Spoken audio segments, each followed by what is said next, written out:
जय जोहार, राम राम संगवारी हो। मैं अपन के नंद कुमार, बहुत बहुत स्वागत है संगवारी हो। आज हरे नवरात्रि के पंचमी दिन और मोर गला पूरा बढ़ चुके हैं काबर की गांव में जाथन जज गीत गाए बर। तो आज पंचमी के दिन है और आप मतलब पूरा ब्लॉग में बने रही है। श्रीमद् भागवत घर में भी होते और भागवत के साथ साथ आज नवरात्रि के पंचमी दिन है, तो अपन पूरा ब्लॉग में बने रहूँ और आप मतलब पूरा देखे बर मिली। तो आज जम्मू आज के ब्लॉग में बने रहो।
भगवान को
अरे छोटा भैया,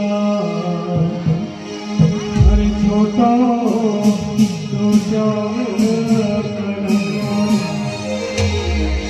मुखमुरी नहीं बजा, मुखमुरी नहीं बजा, छोटो मुखमुरी नहीं बजा, मुखमुरी नहीं बजा, छोटो भैया। अरे छोटो कन्हैया हो,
वैसे खींचे मत, खींचो मत, खींचो मत।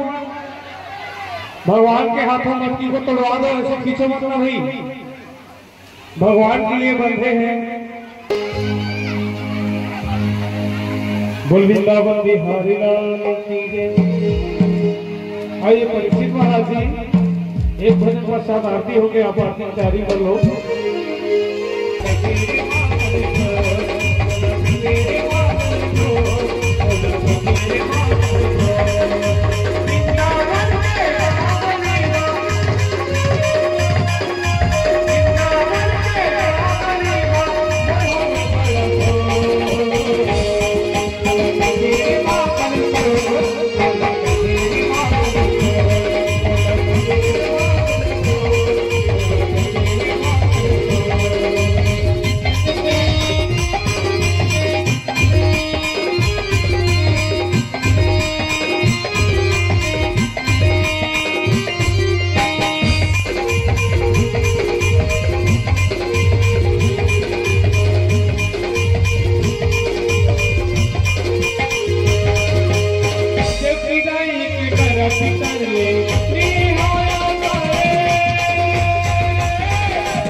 Nanda